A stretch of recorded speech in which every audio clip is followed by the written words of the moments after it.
Starting with the name of Allah, who is the creator of this whole universe. Assalamu alaikum and good afternoon to all of you. Ladies and gentlemen, I welcome you all to the sixth workshop of the Solidworks Bootcamp. This is your host of the day, Abdul Rafi, an executive member, team documentation, 𝐈𝐿𝐴 chapter. Without taking much of your time, permit us to start the session with the name of Allah Almighty.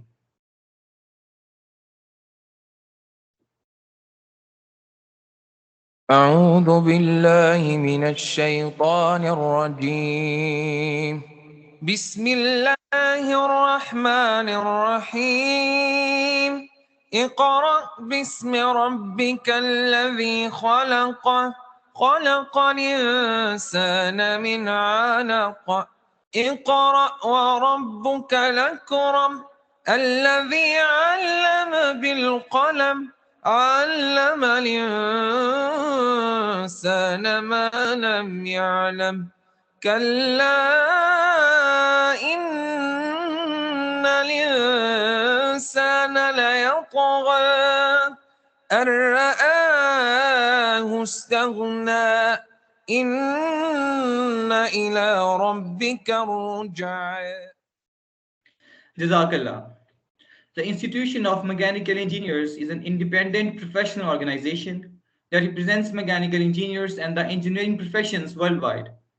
𝐈𝐿𝐴 was founded in 1847 and is headquartered in London, UK. The institution has over 120,000 members in 140 different countries. 𝐈𝐿𝐴 chapter is the first student chapter of 𝐈𝐿𝐴 UK in any public sector of University of Pakistan. It is the leading technical society of university, focusing on professional grooming and imparting true technical skills into the undergraduates. It has organized several local, regional, and national events in the campus and has also won several distinctions both nationally and internationally. Our aim is to equip the students with strong professional, technical, and academia skills. Now, SolidWorks Bootcamp is a training program designed to provide both hands-on experience and practical knowledge of SolidWorks, a popular 3D modeling software used in various engineering and design applications. The objective of the SolidWorks Bootcamp is to provide participants with the necessary skills and expertise to create complex designs and assemblies, as well as to prepare them for the SolidWorks certification exam. The purpose of SolidWorks Bootcamp is to provide participants with a comprehensive overview of the SolidWorks software, its features and tools, and how to use them effectively in real-world applications. The bootcamp also aims to enhance the problem-solving and critical thinking skills of participants, as well as their ability to work in teams and communicate effectively. The previous enlightening session was about SolidWorks animation, and today's session is included in the module of automation. Now let me introduce the audience to our speaker of today's session, Mr. Deepak Gupta. Mr. Deepak Gupta graduated in the year 2000 from Indo-Swiss Training Center, which is located in Chandigarh, India.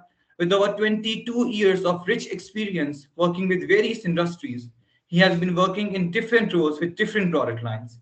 His main area of experience and interest are design and manufacturing processes, along with team and project management. He is a certified SolidWorks expert, SolidWorks champion, and user from last 17 years. He is passionate about working with SolidWorks.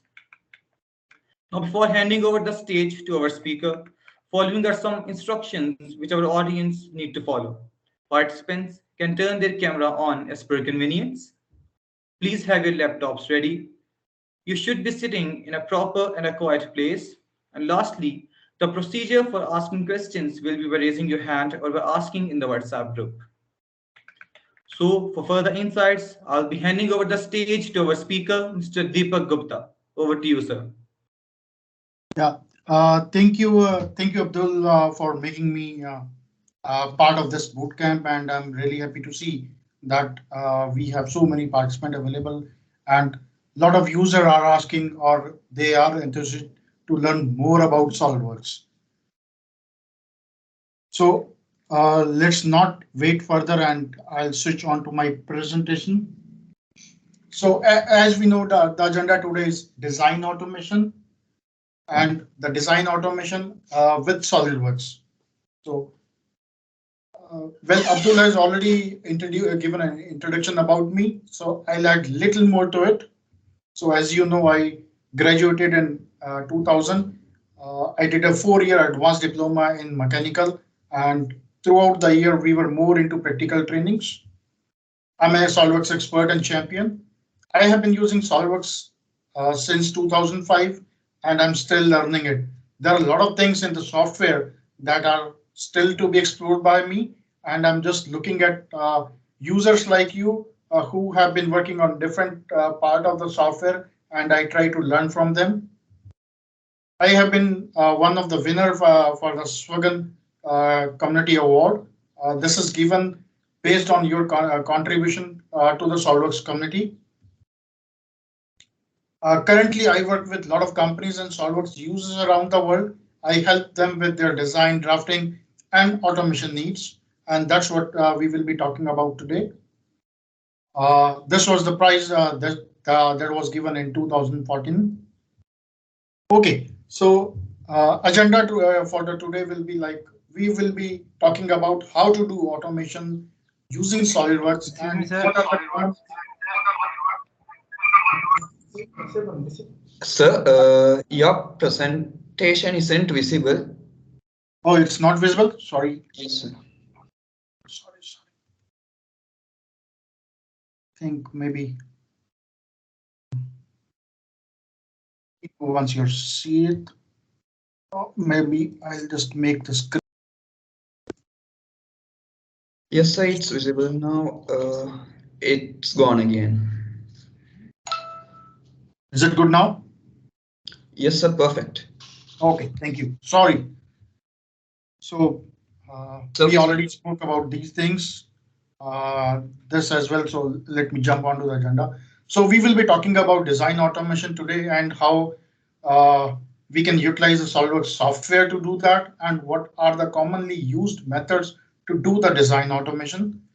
But first, we need to understand what is design automation, because when I talk to people or the user in the industry or even the students, so they have different perspective or they have different idea of what design automation is.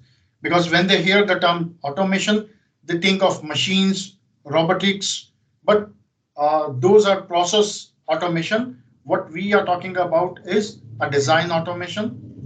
So if I talk of in simple term, design automation is basically capturing the intent and reusing it without doing any repetitive task. For example, take any window application and we start a new file. So we usually click file and then new, and then we select a new template to start working on in that application. But instead of taking our pointer to file menu and then clicking on new, we came to know that there is a window shortcut that if you press Control N, it will start a new file. So that is a design automation. Well, design automation not only helps in reducing the errors and the time, but it also helps us to streamline the process. So if we have say 10, 20, 50, 100 people working on a project in a company or in a group, so everyone will be using the same sets of methods to do the things, which will make the things easier. And the person who has to finally check everything, he will get the same kind of inputs from all of the user, which means the errors will be reduced because we have streamlined the process. And of course, the time will be saved. And finally, when we do design automation, it increases the performance and the productivity, and we are not wasting time on tasks which can be automated. But this doesn't mean, like there is one more misconception in the industry, that when we go into the design automation, it may take over our jobs. So that is a very wrong misconception I would like to clear. With a design automation is going to help in our job and it's not going to take away our job. As we were speaking of the design automation examples, so for example, simplifying repetitive tasks, like you want to save one PDF. So you do file, save as, you select the PDF type and you select the file name or the location, and you have to do it multiple times a day. You need to create similar kind of 3D models, 2D drawing. You want to update the properties, whether those are custom properties, whether those are configuration properties. Right now, we are talking the examples with respect to the Solidworks software. Creating PDFs or DXFs, like when we work on sheet metal parts, and our shop floor people or the manufacturer, he needs a flat pattern DXF. So, and there could be hundreds, thousands of sheet metals parts which may need DXF flat patterns for the laser cutting or the water jet or even for the wire cuts. So instead of producing DXF for individual files separately or just opening the file and doing a DXF export, we can automate the task. We will see that further how. Then we some of the users or the end customer or even our shop floor guys, they might not have access to Solidworks software. So which means they might not be able to open up the Solidworks file directly. So for those people who may not have the Solidworks software, or there are some machine which may not be able to import the Solidworks file, but they can use a neutral formats. So we can export Parasolid IGS or STEP files for the 3D models and send it to them. For example, the CNC machines. So back in the days, CNC machines, they may not have the capability to import any kind of file format. So they might have a specific file format which they can import, for example, IGS. So a person has to convert the model into an IGS format and send it to the machine guy. So if you have like so many files to convert, that will take almost a day to convert all those files, and there could be problems like you are typing in a wrong file number, or you are saving it at a wrong position or wrong location, which can create issues at a later stage. So to avoid all of these things, we use design automation. Now, what are the methods to do design automation? First thing is the shortcuts.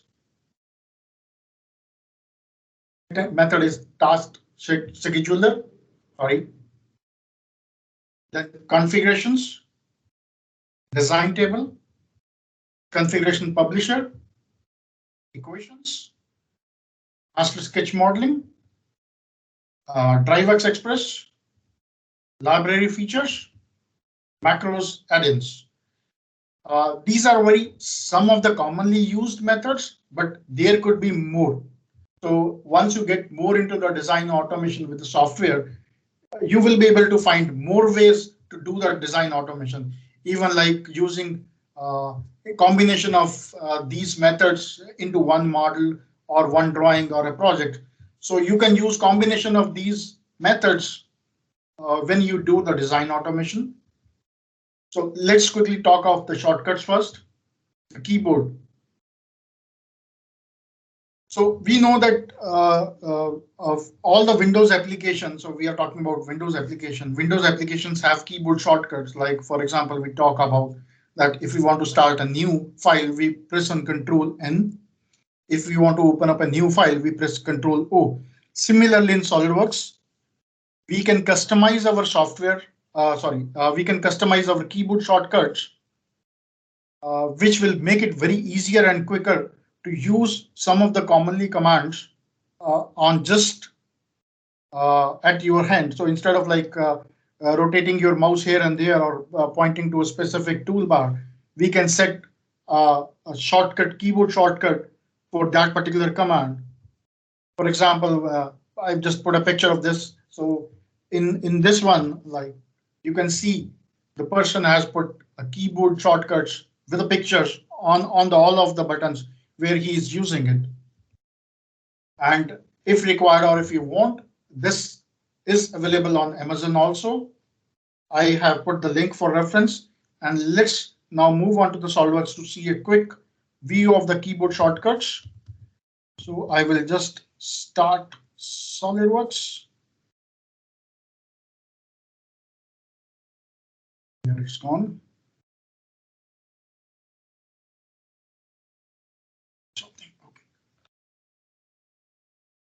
So where to find the keyboard shortcuts? So I will start a new file. I'm just starting a part file. You can start with any file you want. I will go. Either I can go Tool, Customize, or I can go to the Setting button and then Customize. And then you go to the keyboard. So by default, there would be some of the shortcuts that comes in default when you install the software. For example, so these are these are few of the keyboard shortcuts which are available. And if you want to add any, for example, if I want to make assembly from part, so I can put Control E. So which means if I save this part 1, for example, and now I'm pressing Control E on my keyboard, that brings up the selection for the assembly template. I have not gone into File and Make Assembly from Part because that will be taking my pointer to very far away. Instead, my pointer was here away from the menu, and I just press Control E on my screen, and I can press Enter, and a new assembly will be started, and then I can press the D key, and the part will be inserted. So D key is again an option. Sorry. D key, if you see, so D key will bring an option box with a check and cross. So cross check is confirmation, and then or the OK button, and cross is of course the cancel. So wherever your pointer is, so instead of taking the pointer far away to the left of the screen or to the right of the screen, so I can have the checkbox for the confirmation or the cancellation right next to my pointer. So I press the D key, and you can see how much time I will be saving.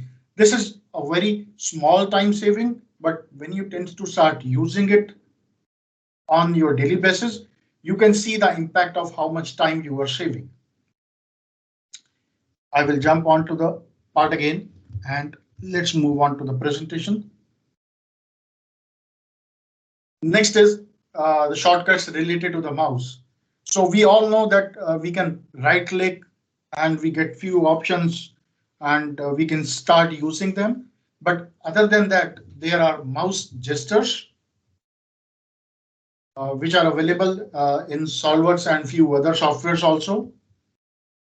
So earlier there used to be very limited mouse gesture, but in current versions of software there are up to 12 mouse gesture, and you can set mouse gestures for different scenario. Like you can set mouse gesture for parts, you can set them for assembly, drawings, or sketching.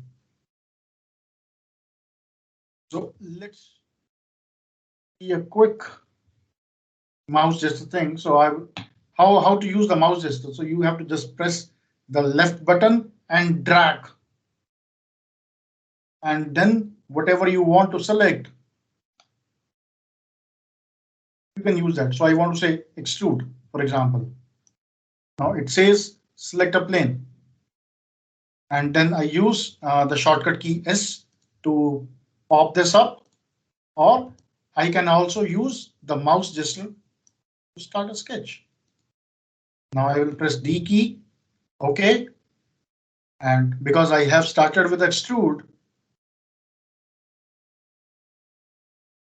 so you can see that I have used combinations of keyboard shortcuts and mouse gestures to create this sketch quickly. So this will take a little practice. So once you start using these things, you will see how much productive you will become slowly and slowly. So this is not something you will be able to grasp in day one, but slowly and slowly start building your practices, like how to use the mouse gestures or how to use the shortcut keys and how to use them in combination, which will help you make more productive.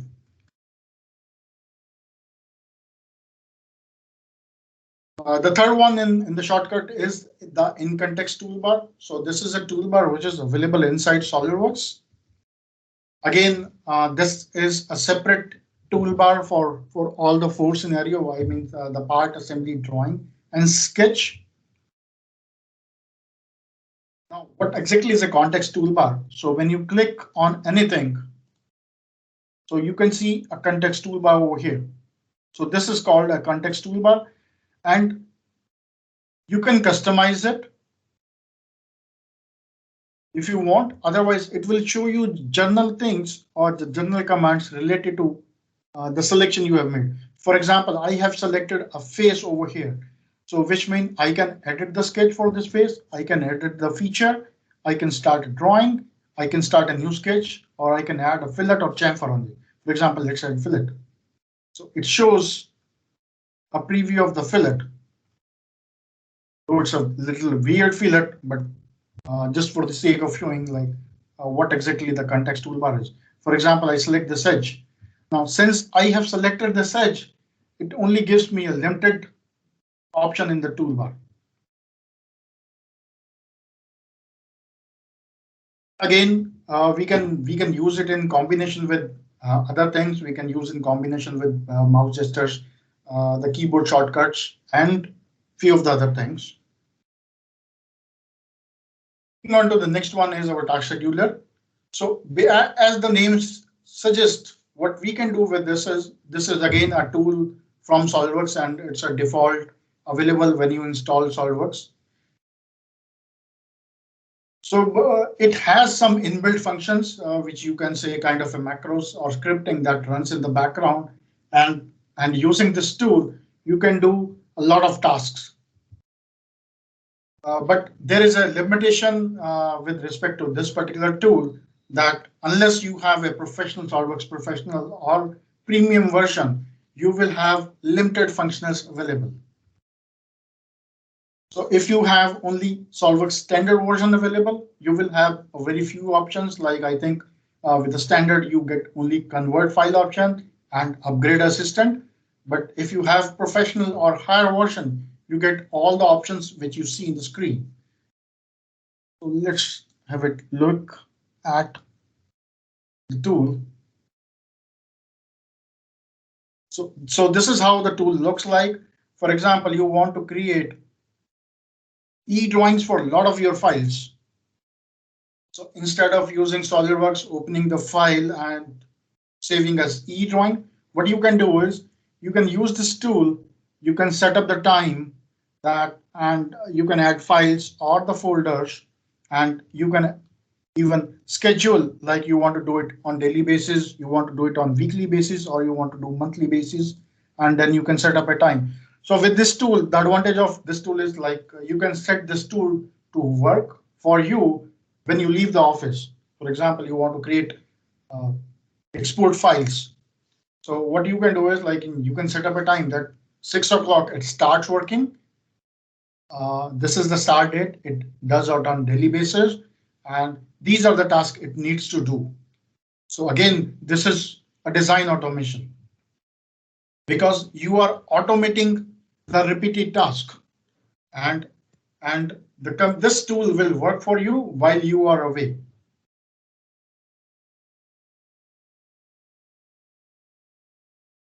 Configurations. Now let's we have been talking of very basic things. Now let's start talking a little more advanced things. So the first topic is configuration. So what exactly is configuration? Configuration is basically creating multiple versions of a part or an assembly where you have multiple variations within the same document or within the same model.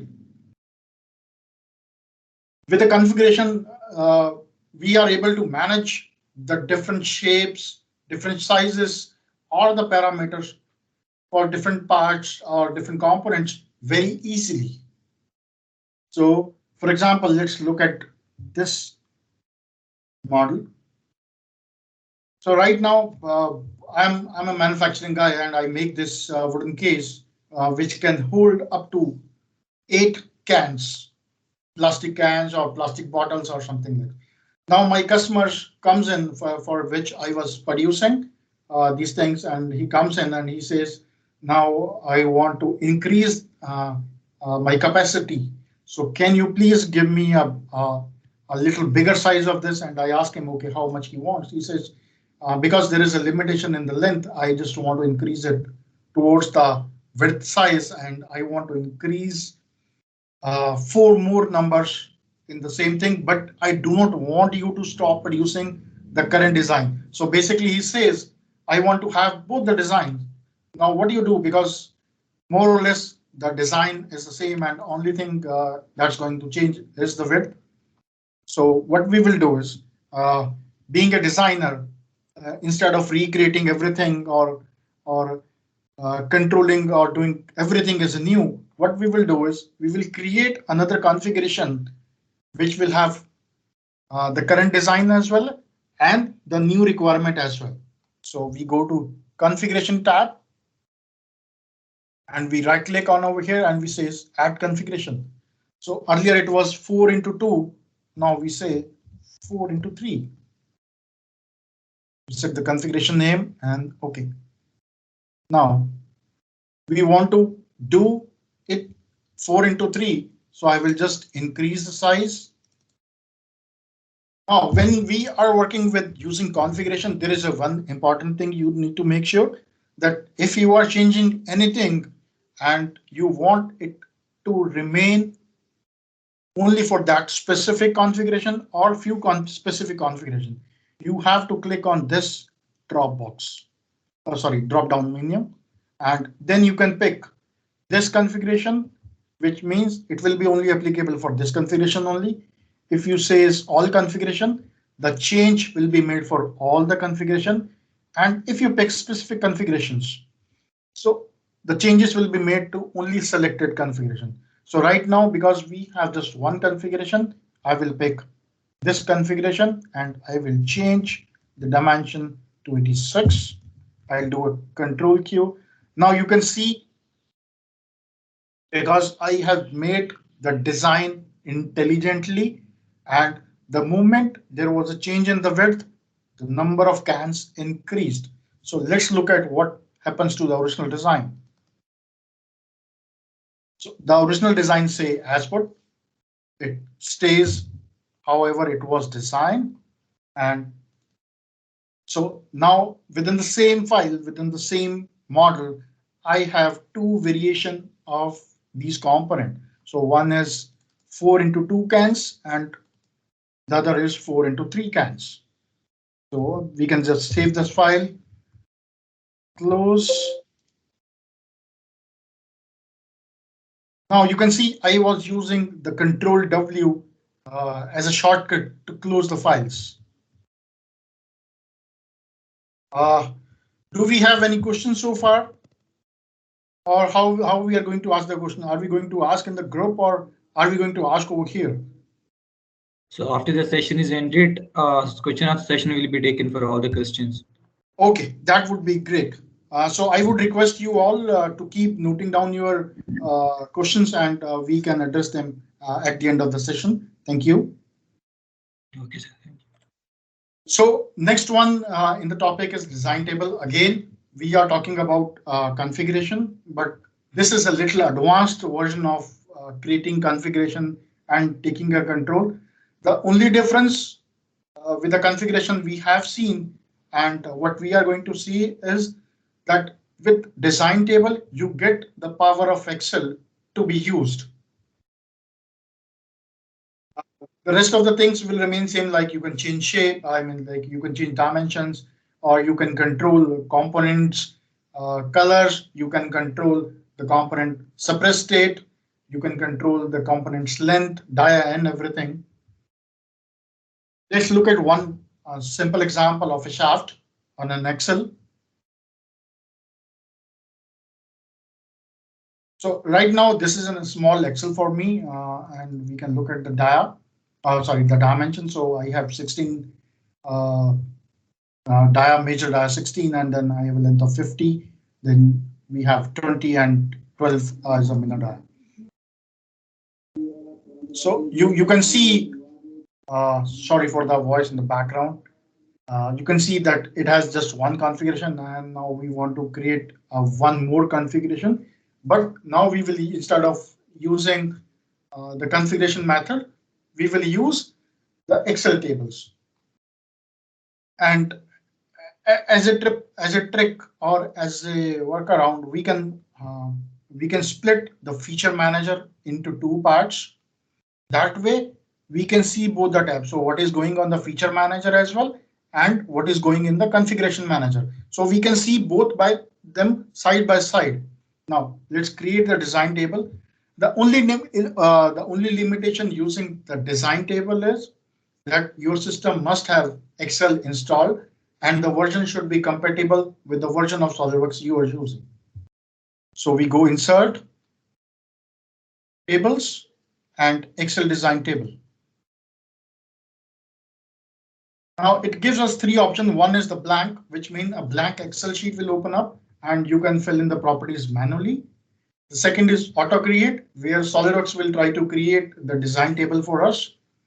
And the third option is from file. From file means you already have created one Excel table outside of the Solidworks and you can link that Excel table with a model. But before we jump into the creating that design table, let me tell you one more thing. So let me close this off and I will edit the sketch. Right.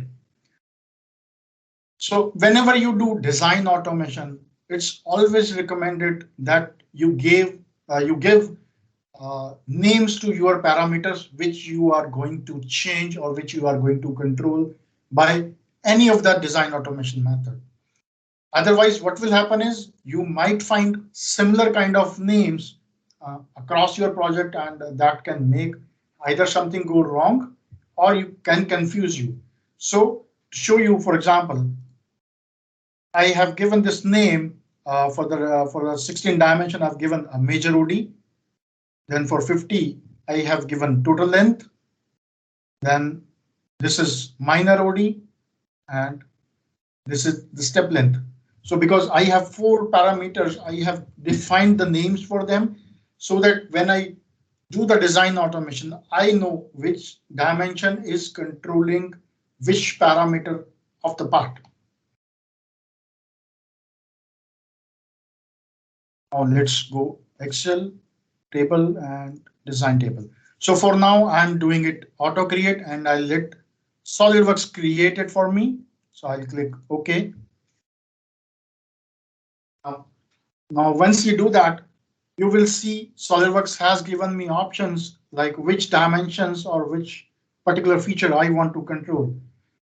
So since I just want to control the 4 feature, I will select them and press OK. Now you can see a design table has been added into the configuration tab. Now let's create one more configuration. I will name it 18 into 50. So my step length I will keep 20. The minor OD I will change to 15. The major dia is 18 and the total length will stay at 15. So once you have filled in your application, once you have filled in all the values, you can just click outside on screen and you will be prompted with a message. The design table has generated the following configuration. And now you can see there are 2 configurations.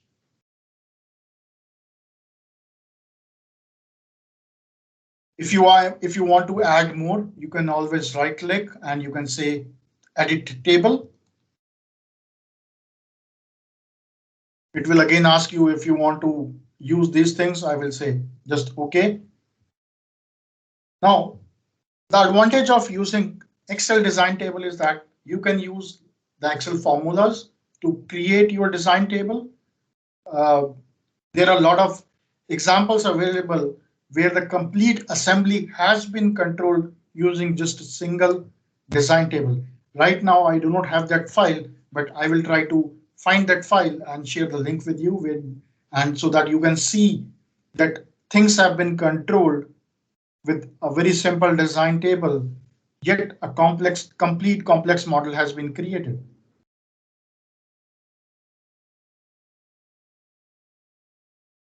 So I will save and close this file.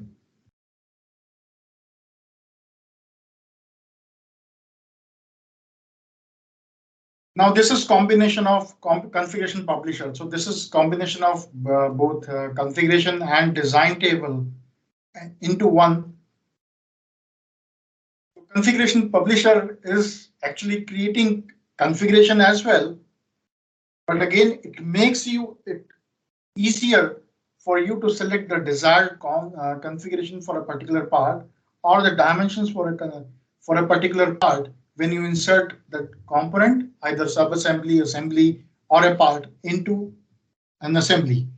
So what does that mean? So, for example, you are inserting a washer into an assembly from the toolbox. So when you insert a component from the toolbox, for example, washer, you see that SolidWorks asks you like what size you want, what is the thickness you want, and what IDOD you want, right? So configuration publisher helps you to create similar things for your models because you cannot put everything into the toolbox, but it helps you to build your models so intelligent that instead of creating new sizes every time, you can just define a range of your sizes where you can choose when you insert those models into your assembly. There is a second advantage using configuration publisher is that if you do not have a configuration that matches with your dimension requirements or the parameter requirements, a new configuration will automatically be created. For example, let's look at this flange.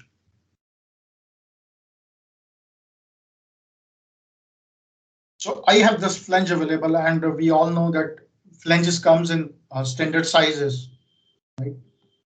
So let's create a configuration publisher for this. And before that, sorry.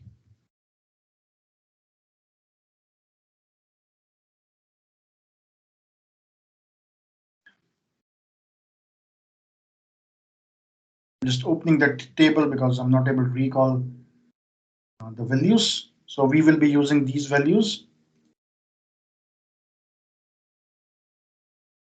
OK, so right now what we want to do is we want to control the OD, the ID, and the PCD of the holes. So we want to control a few things. So we do a right click and we says configuration publisher. So for the configuration publisher, the first thing which is required is a design table, either with a single row or with a multiple row. Now, what is the difference between single row and multiple row? So when we say single row, that means there is just one configuration in the model. Sorry. And when we say multiple rows, there are multiple configurations in the model.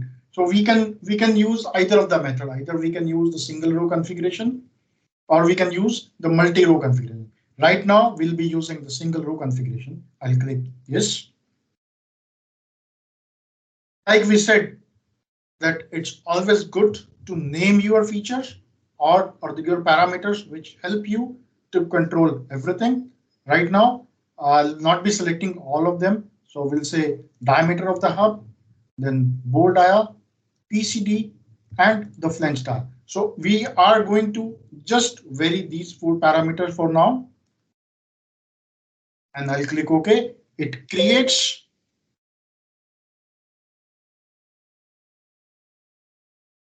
it's giving an error. OK.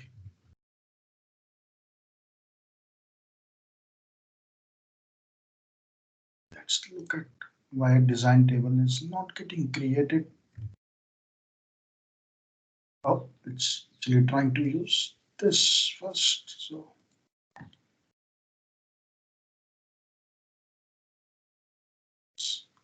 and I will say hub diameter, flange OD, and bore dia and PCD. OK, so maybe it was trying to read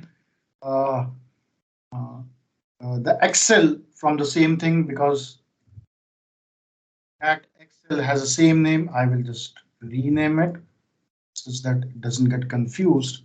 And we will be using these values.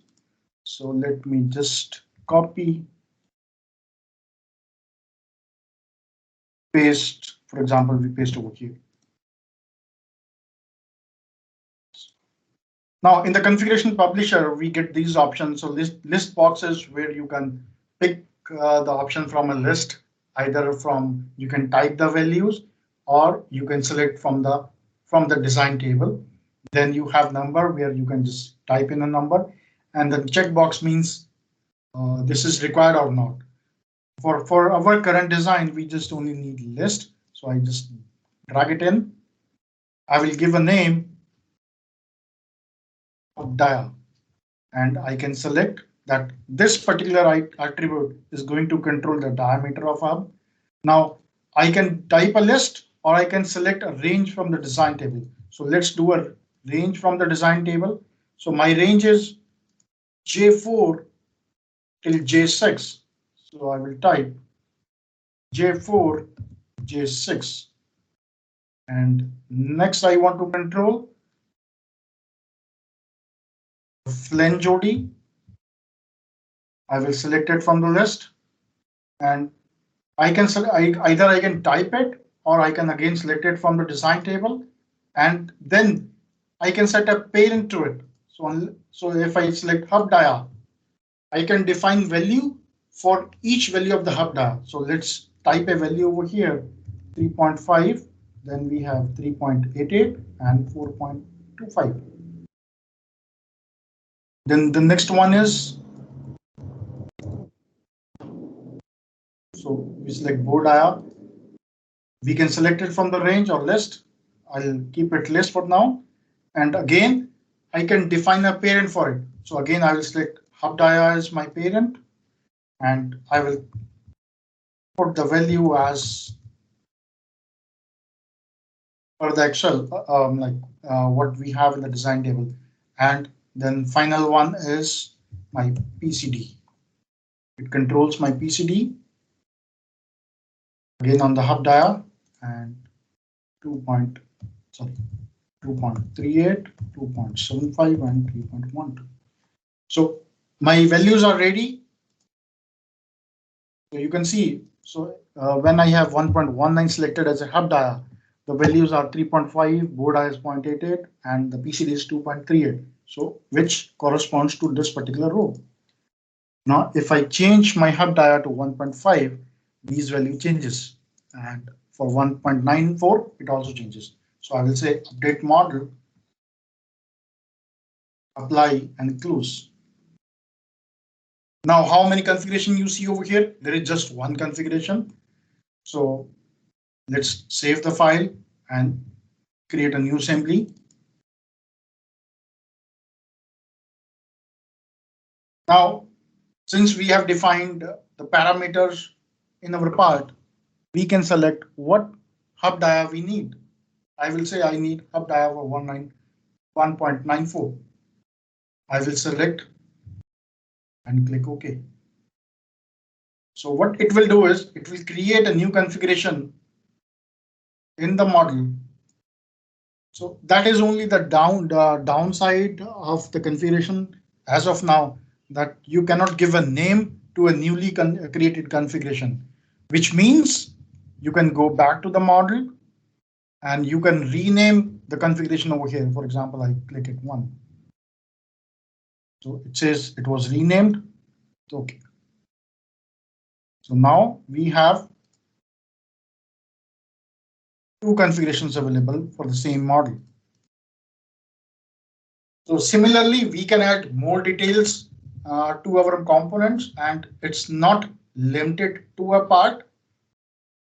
You can use the configuration publisher on an assembly. I remember creating one assembly of a piston assembly or cylinder assembly back in 2013, and a single assembly with a given option in the configuration publisher had over 60,000 configurations. I'm like, using the options given in the model, you can automatically create over 60,000 different variations of the same model. Like it was single shaft, double shaft, then the mounting was different. Again, all those were based on the option given in the design table and the configuration publisher. So that was the combination of design table and configuration publisher, that with a single assembly model, you were able to create over 60,000 configurations. Let me close these files and go back to, oh, sorry. Equation. Again, equation helps you in doing design automation and creating intelligent models for you. It's basically more like a mathematical relationship between dimensions in your parts or in your assemblies.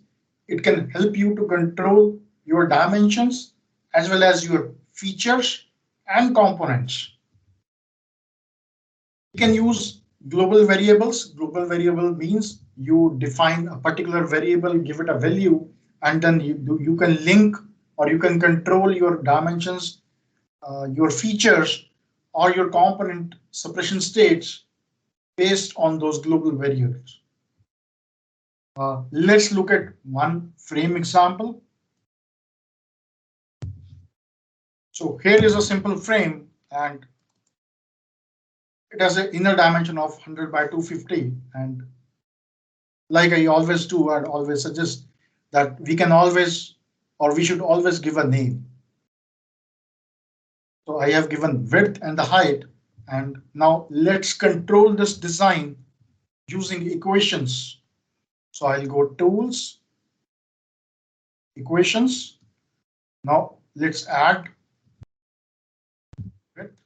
I will say 200, and I will add a comment that user should use minimum as 200 and max 300. Then I give the next one is height. I'll say 500, and I'll put minimum 400 and max 600. So why I am putting this minimum and max?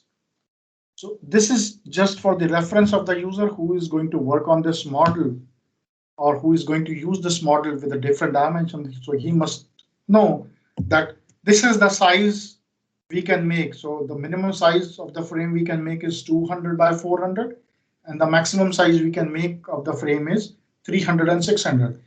Now we have given the width and the height, but how we are going to use them? First, let's control feature, and then we will control.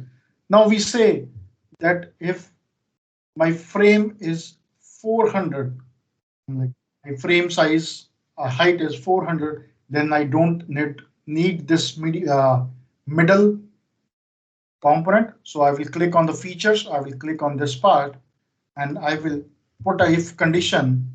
Sorry. That if my height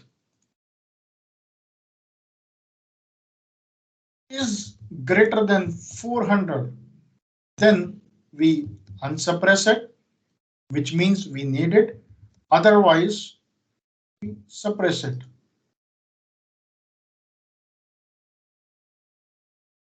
Now it says unsuppressed because the height I have given as 500, which is more than 400. So let's make it 400 and just see what happens. So the feature is suppressed because I have built the intelligence into the model that if my height is 400, it will suppress that feature because that feature is not required. But in case it goes above that value, I would need that feature. Let's edit them again, and I will put 450, for example, and I'll click OK, and the feature is back. Now, Now let's take advantage of these things. I will say, I'll double click on it, equations, and this is width. So I will say if my width is,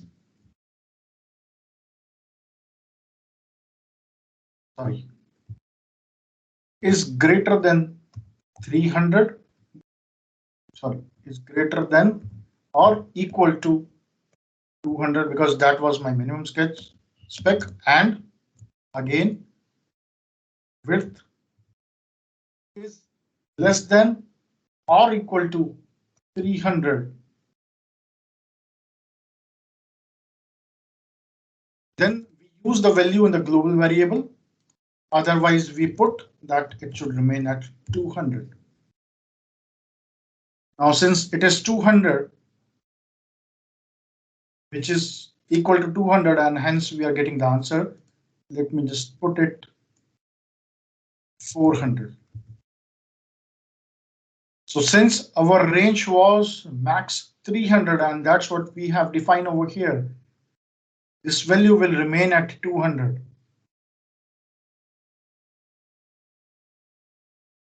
So you can see the model has been intelligently linked and the value stays at 200. So similarly, we can control our height using the same formula, that if the height parameter is equal to 400 or greater than 400, and then it's less than or equal to 600, then it will get the value of the height. Otherwise, we can define a minimum value which needs to be there. Save and close the file, and we move on to the next one. Master sketch modeling. This is again a very good type of design automation. Some people call it top-down modeling. Some people call it skeleton modeling. So different software has a different terms, or different user call these things as a different name. Now, what exactly is master sketch modeling or skeleton modeling or top-down modeling? What we do is we create a component which has the sketch with all the parameters defined in one single part or in one single model. It could be sketch, dimensions, equations, or different things. And then we control our models through that master model. So if we have to make any change, so instead of going through the complete assembly or the complete model, we just make the required changes in our master model, which automatically updates our complete assembly or the complete project. So we will take a look at one simple example. It's a glass balustrade example.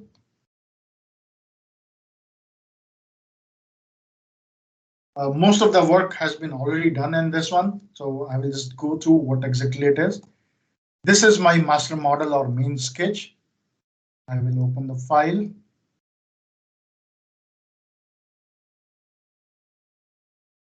So as you can see, what I have done is I have defined the skeleton shape of my assembly or my complete project within a single thing. So let me just hide the dimension for making it easier.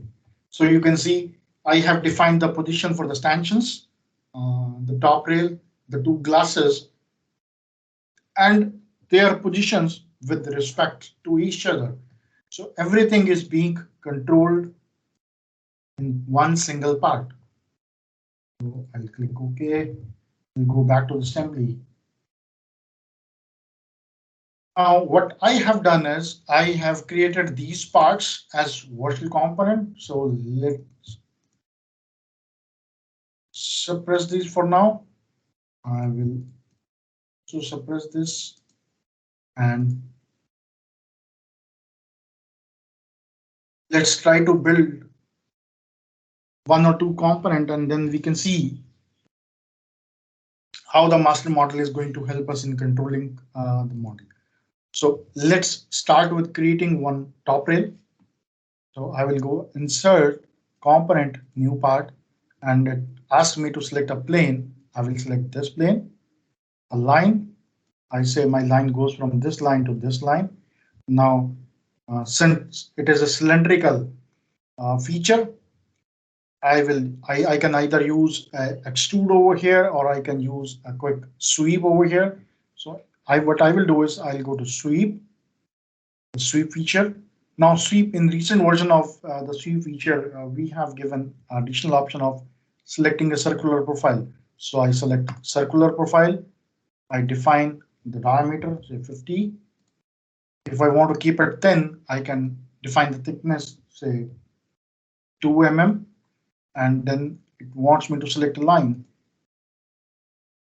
So with a preview, you can see that which side is thickness is going, and you can see the circular output. You click OK, and my top rail is created.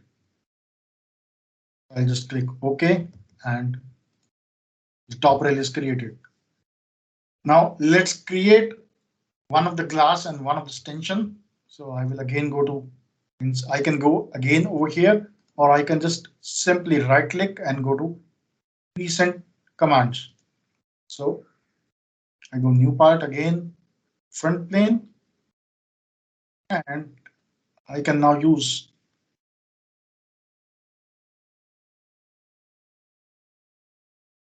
convert entity, these circles. Now, just for showing like how it is being controlled through the master model, I will add one driving dimension to this.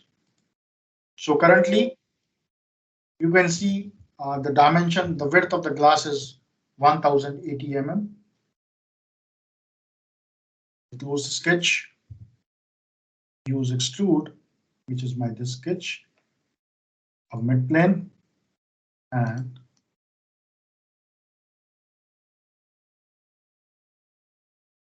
so one glass and one top rail is available. Now we want to make changes in the size, like the customer comes in and he says now the glass width needs to be reduced. So instead of opening every glass, like I just used 2 glass, there could be multiple glass. So instead of opening every glass, other glass, or the hand making the changes in the handrail or changing in the pattern, the distance, I will open this part. I can do the edit in the assembly mode also, but just to make it easier to look, I will just change this dimension. For example, the customer wants this center distance to be 1000. So which mean glass was earlier 1080 and now has reduced to 880. So because we have reduced the distance by 200, so the glass width is reduced by 200. Now let's look at what happened at our model. So the model dimension has been controlled through the master model, and it has automatically changed the dimension for my glass. And similarly, the length of this top rail has been reduced because there was a control on how much extent they are going to go out.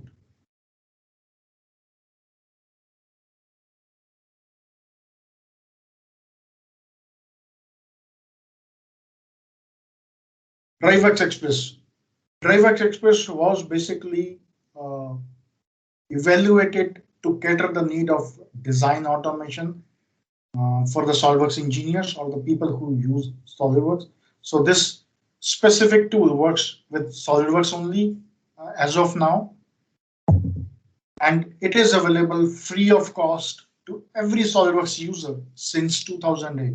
So if you have like 5 seats of Solidworks in your office, or 10 seats or 20 seats of Solidworks in your college, so each seat of Solidworks will have a DriveX Express version.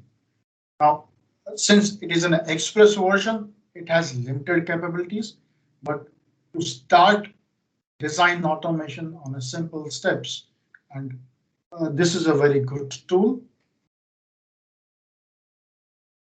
It is found under the Express tools. Earlier, it used to come as activated automatically, but in last few recent version of the Solidworks, you have to actually get a free code for the tool. So once you click on the tool, it will automatically take you to the specific website of the Solidworks where the code will be generated for you, and then you can just use that code to register your tool. This is a very good tool because it has everything you need. You get the forms which we saw in, like, for example, in the publisher or in the design table. So it presents you the forms and different option of controlling the form and the shapes, where the end user will just see the UI, and whatever is going in the background will not be visible to him unless he know how to make the changes.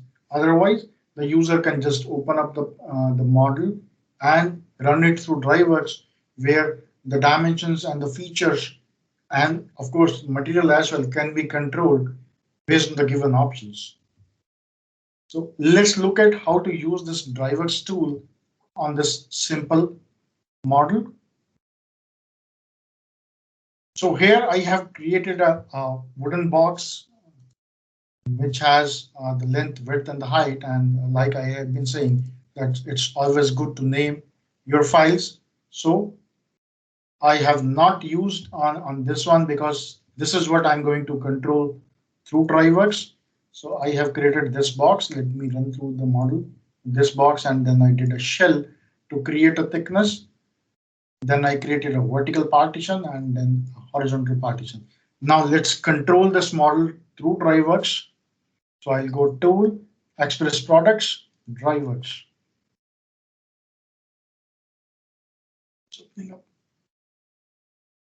So this is the UI you will see on the DriveWorks.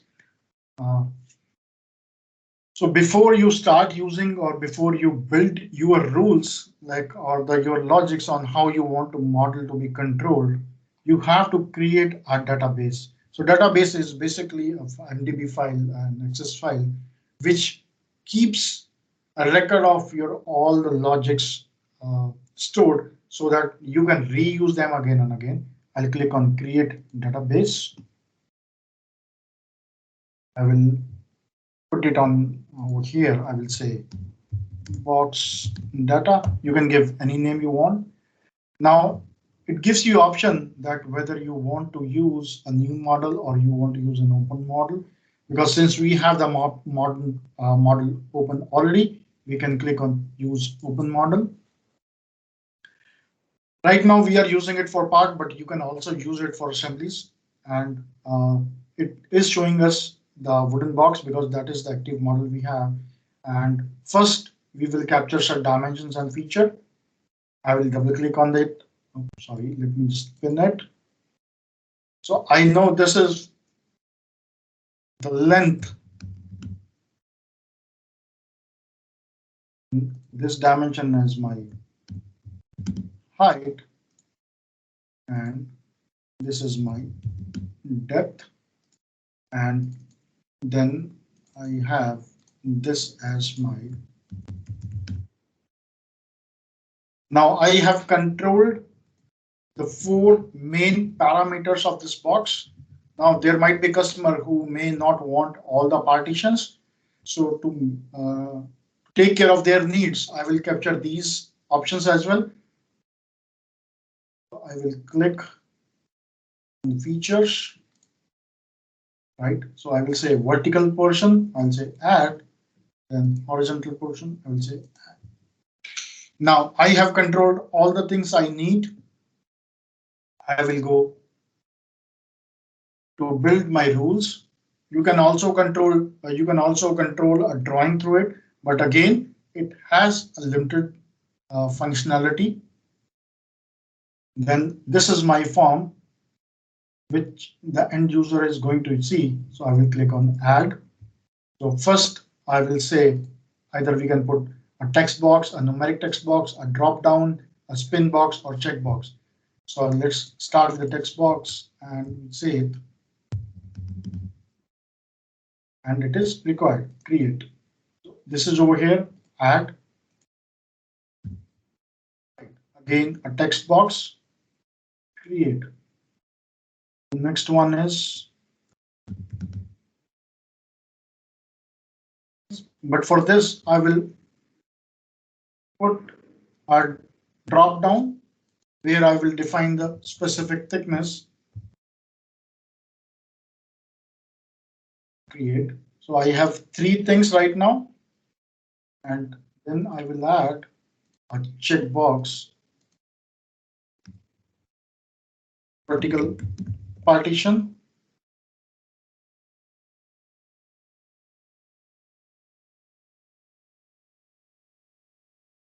Create, and then one more checkbox.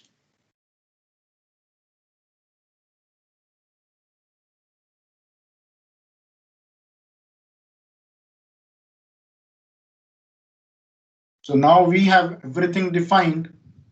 Now let's create our rules.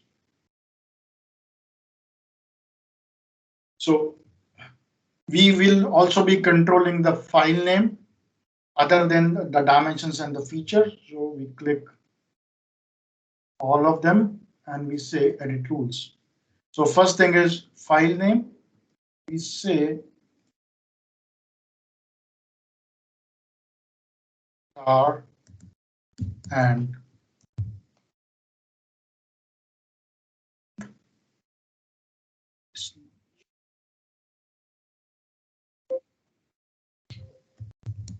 yes. So we give it a name and then into X, and we say height. We can give a little space over here and we can copy over here.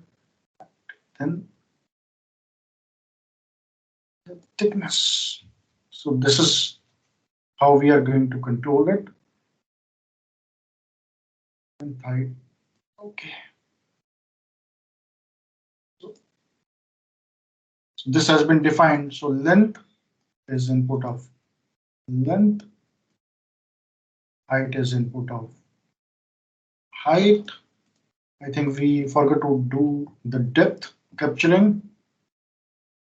So let me just go back to the model, and the depth has been captured. Oh, we have not created actually depth.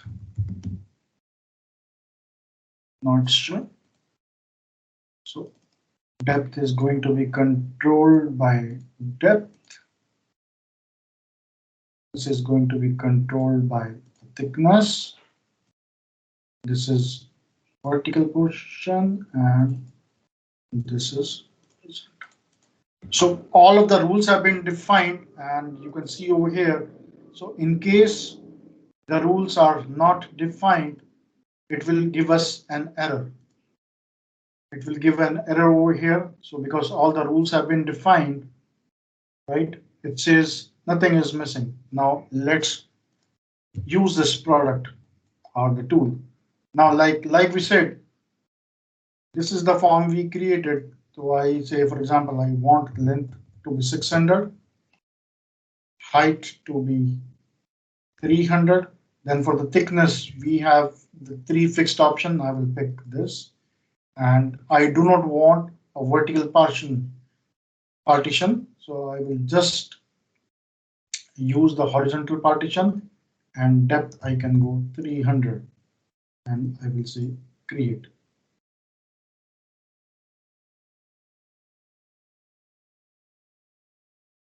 So you can see a new model has been generated, right? And the vertical partition has been suppressed.